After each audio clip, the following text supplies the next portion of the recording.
connection across Canada to the 2009 Home Hardware CHL NHL Top Prospects game. I'm your host, Michelle Farrugia, coming to you live from downtown Oshawa at the General Motors Centre. The top 40 players made their way to Oshawa yesterday, and I was there firsthand to see them arrive at the airport. I spoke to Evander Kane, and he is definitely pumped to be reunited with teammates Ryan Ellis as well as John Tavares from the World Juniors that wrapped up earlier this month in Ottawa. John Tavares will make his debut since his trade to the London Knights earlier this week, and I know he has mixed emotions being in his hometown in front of his home fans for possibly the last time in his OHL career. It's obviously Bobby Orr night here at the GMC. Oshawa is looking to bounce back after losing their past two games in a shootout finish. It's Eric Lindros night. I'm here along with John Weatherby. Now, John, how excited do you think the fans are tonight? You have a packed house here tonight for sure, Michelle, and what else could you expect? I'm here with number 88, Eric Lindros. Now, Eric, you've had lots of memorable moments in your career. What's your proudest? Winning the Memorial Cup. Yeah. Thank you, Michelle, and thanks to Eric Lindros. Now, Steve, I know I've seen you at a few games at the General Motors Centre. Did you have any say in the trade? None whatsoever. Sure, as much as you want to tell me, right? I will tell you that the drive is a lot easier coming here to Oshawa than going to London, that's for sure. I'm here with Dave Branch, the CHL president, OHL commissioner. You got to see tonight's ceremonies, Bobby Orr night. It's a huge night for Oshawa fans as well as fans across Canada and even the world. Can you even compare him to the John Tavares or, you know, the Michael Del Zotto, those types of players that are up and coming and rising to the NHL status? You must have an inside scoop and definitely an eye for the game that the average hockey fan wouldn't. What do you notice about the Gens that you think will help them in the stretch, and what do they have to work on? Welcome back, Roger Dave. Our special guest here, Stephen Stamkos from Sonia Sting. Now, Stephen, you must know Oshawa's frustration being down 3-0 in a close playoff run. Yeah, it's tough. I mean, it's tough to get the guys going when you're down 3-0. John, both game in 1 and 2, you guys have gotten off to a quick start. How has that helped set the tone? Definitely saw your personality as well at the World Juniors. You and John Tavares, obviously everyone knows you're great friends, the pie in the face, the whole thing. Hopefully we can get you back next time here in Oshawa. But anyways, support your troops day here at the General Motors Centre for a Saturday matinee matchup between the visiting Ottawa 67s and your Oshawa Generals. The Gens finally breaking a 6-game losing streak with a win on the road against the Kingston Frontenacs last night. They're looking to get 2 more wins here at home on home ice, both today and tomorrow night against the visiting Erie Otters at 6 p.m. Ottawa, on the other hand, they're red hot, 3rd place in the Eastern Conference standings and have won 3 of their past 4 games. The Gens making some very important trades right at the deadline on Thursday, dealing 2 of their top players, Michael Del Zotto and John Tavares, to the London Knights. They will finish their OHL careers there, while in return, the Oshawa Generals get some very important draft picks, as well as 3 key rookies who will help them in the upcoming seasons. Here at number 4, Michael Del Zotto. Now, Michael, it's do or die here tonight. Are you happy with your team's performance after 2 periods of play? I just want to ask you, I'm curious. I've known you for how long? This is our first interview? Yeah, you know, I had one the first year, but you weren't doing it, so I don't know. I guess I didn't get enough airtime in Oshawa, but I seem to be doing well here. A lot of hard work being on that team did not come easy. You know, you've really improved your game over the past season, cutting your penalty minutes in half, points are doubling. What was going on in the offseason to get you to where you are now? You know, I think it was just that camp in Pittsburgh kind of helped me a lot. Now, tonight is not only a very important night here at the General Motors Centre, it's also Game 7 of Montreal and Boston. Have you had a chance to watch any of that series?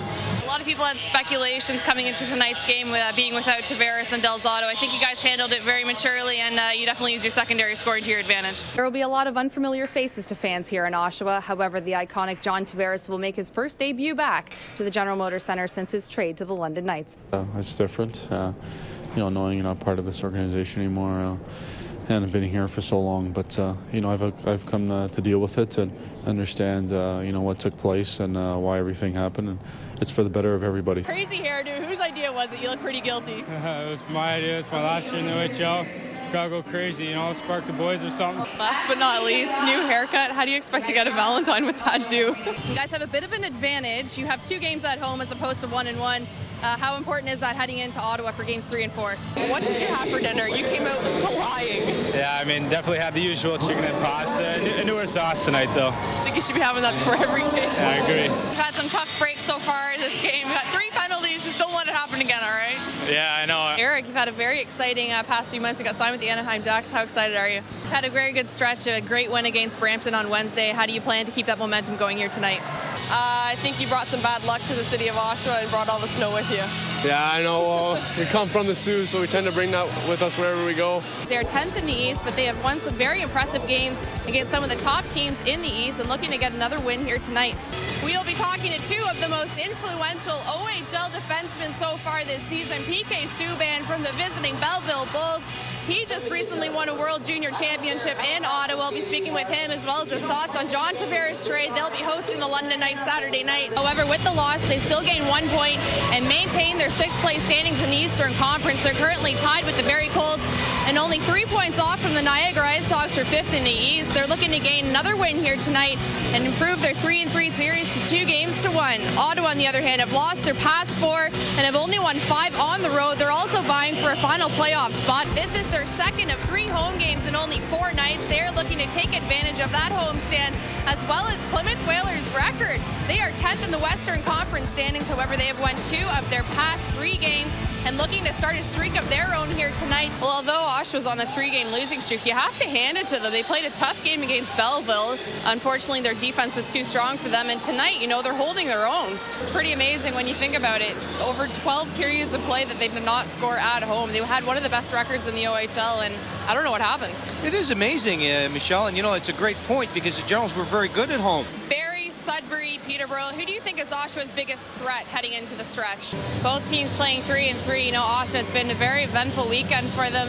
Friday night against Kingston, Delory getting suspended. I think he's out for the rest of the season based on what I saw against Nathan Boone. Tomorrow night's game for the Belleville Bulls, they're going to be dressed in pink and the ice will be painted pink, and I think it's safe to say that's the only time they won't get teased for wearing the color pink. Well, they definitely have a tough road ahead. The rest of the 15 games are not going to be easy. 3 against Brampton, 3 against Belleville. How do you think they're going to prepare? Talking about gaps to fill, John Tavares out of the lineup last night for London, and that's going to be a huge loss heading into the playoff stretch if he doesn't heal properly. Didn't play again today against Owen Sound. The Knights lost again today, Michelle, so you're absolutely right. And top prospects game, I know we talk about this a lot.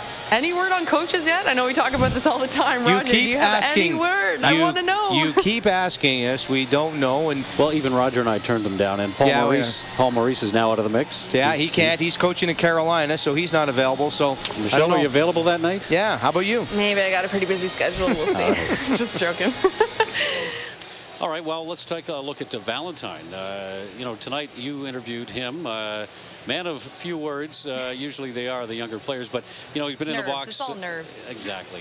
Well, standing beside you, of course. But anyway, I digress.